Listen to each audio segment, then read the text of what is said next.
का वर्णन ये 12वें अध्याय में श्रीमद् भागवत महापुराण की सूची है। नमो धर्माय महते नमः कृष्णाय वेदसे ब्राह्मणेभ्यो नमस्कृत्य धर्मान वक्षे सनातनम। स्मरण करके इन्होंने बताया है अत संकीर्तित साक्षात सर्व पाप हरो हरि नारायण ऋषिकेशो भगवान सात्वतां पति ही अत्र ब्रह्म परम गुह्यम जगतः प्रशयाप्यहम ज्ञानम च तदुपाख्यानम प्रोक्तम विज्ञान संयुतम। क्या क्या वर्णन है श्रीमद् भागवत महापुराण में, इसका वर्णन है। श्रीमद् भागवत महापुराण में ध्यान रखना 18,000 श्लोक हैं, 12 स्कंद हैं। प्रथम स्कंद को अधिकारी स्कंद कहते हैं, इसमें 19 अध्याय है।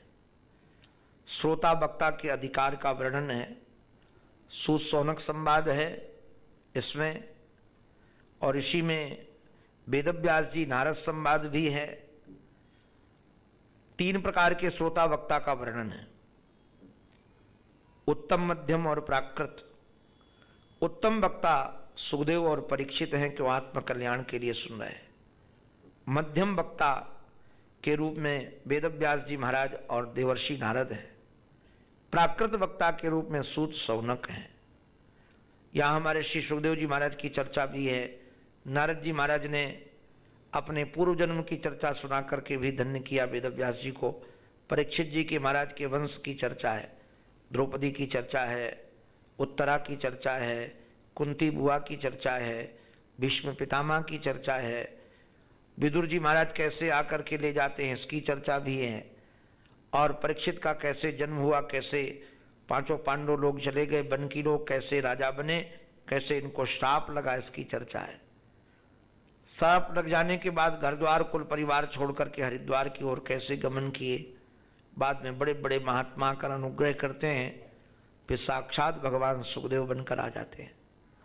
10वां स्कंद, अपने द्वितीय स्कंद में 10 अध्याय है, और इसमें साधन का वर्णन है, भगवान को कैसे पाया जा सके। साधन इसी में महाराज ब्रह्मा जी महाराज की कथा है, और चतुश्लोकी भागवत भी है। तृतीय स्कंद से सर्ग विसर्ग मनवंतर ईशानु कथा आदि की चर्चा है। तृतीय स्कंद में मनु जी महाराज के माध्यम से कैसे सृष्टि बढ़ती है इसका वर्णन है। 12 आदि के अवतार की चर्चा भी है। आकुति, देवहूति, प्रसूति बेटियां हुई, उसमें देवहूति का विशिष्ट चरित्र यहाँ सुनाया गया, जो महात्मा करदम को ब्याही गई थी, जिनसे 9 प्रकार की बेटियां, 9दा भक्ति और साक्षात भगवान उत्पन्न हुए। बाद में भगवान कपिल ने अपनी मां को कैसे सांख्य शास्त्र का उपदेश दिया, उसकी चर्चा है।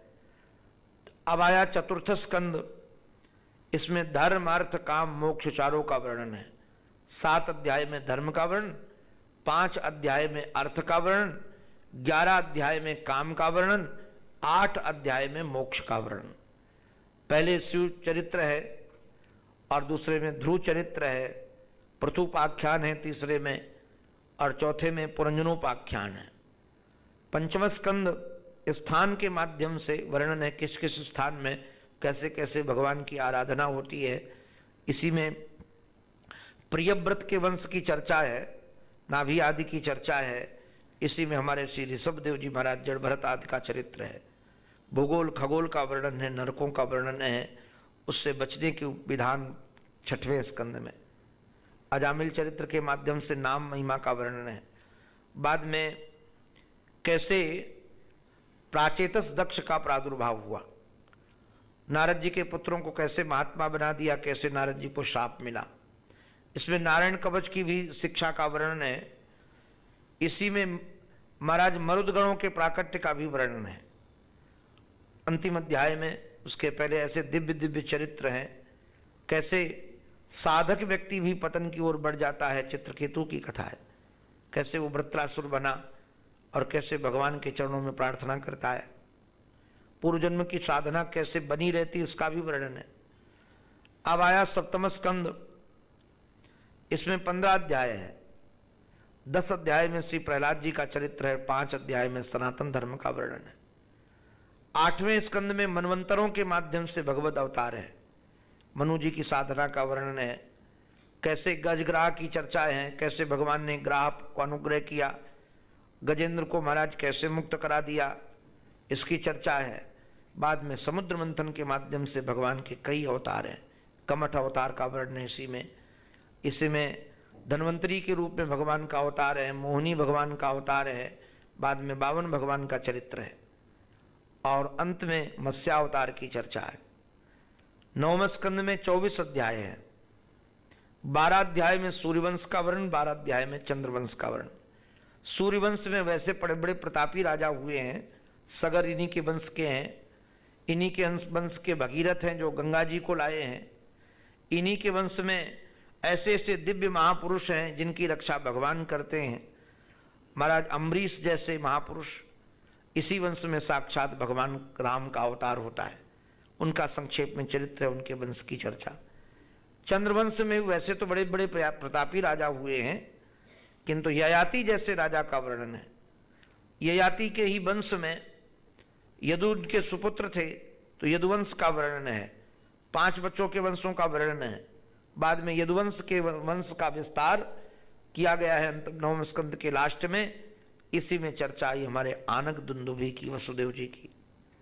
वसुदेव जी के यहाँ भगवान का कैसे प्राकट्य हुआ, इसकी चर्चा पूछे जाने पर बड़े विस्तार से 90 अध्यायों में, 10वां स्कंद है, 90 अध्यायों में पूर्वार्ध और उत्तरार्ध के रूप में 2 प्रकार से है, पूर्वार्ध और उत्तरार्ध।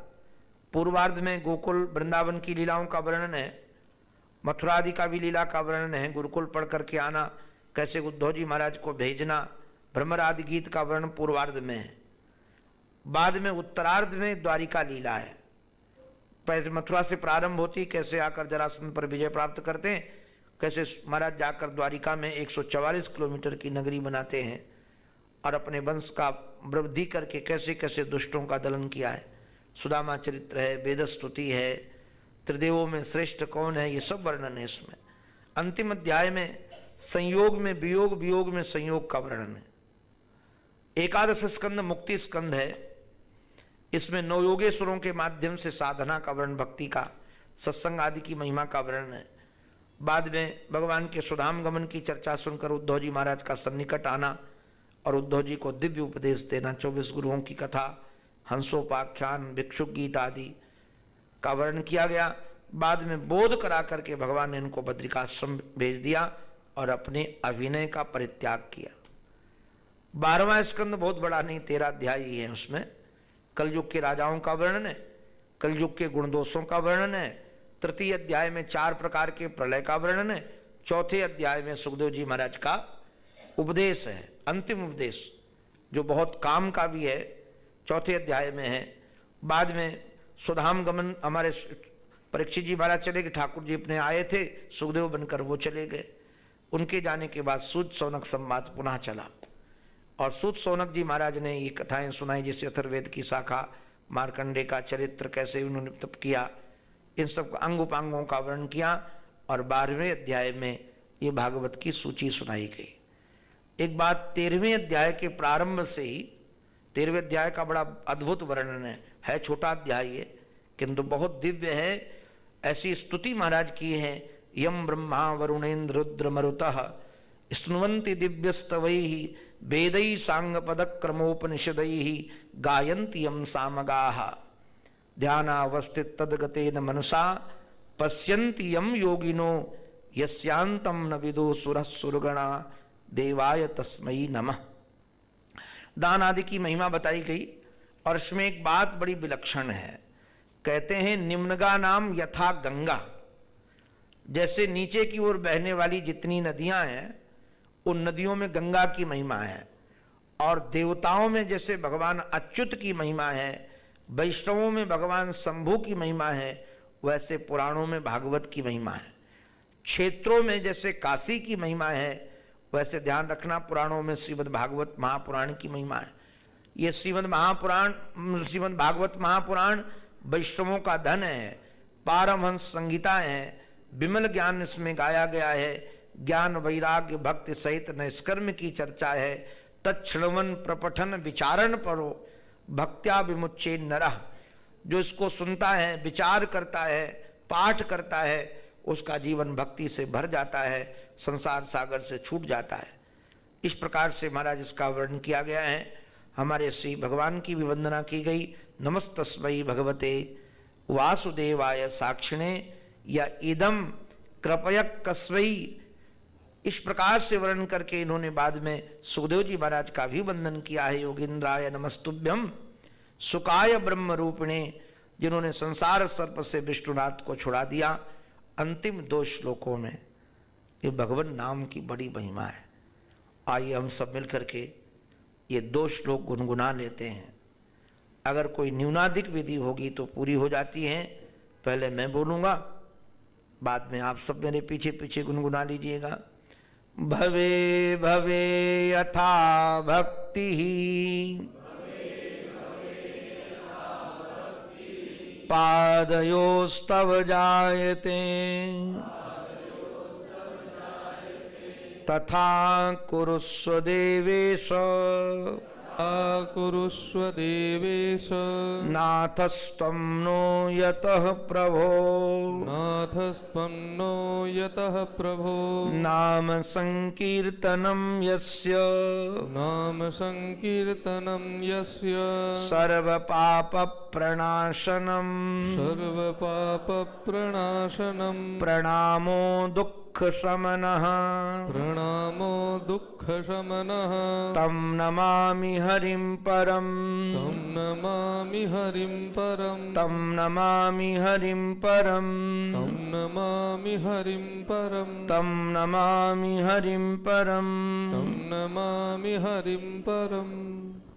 नारायण। भगवान की हेतु की कृपा के कारण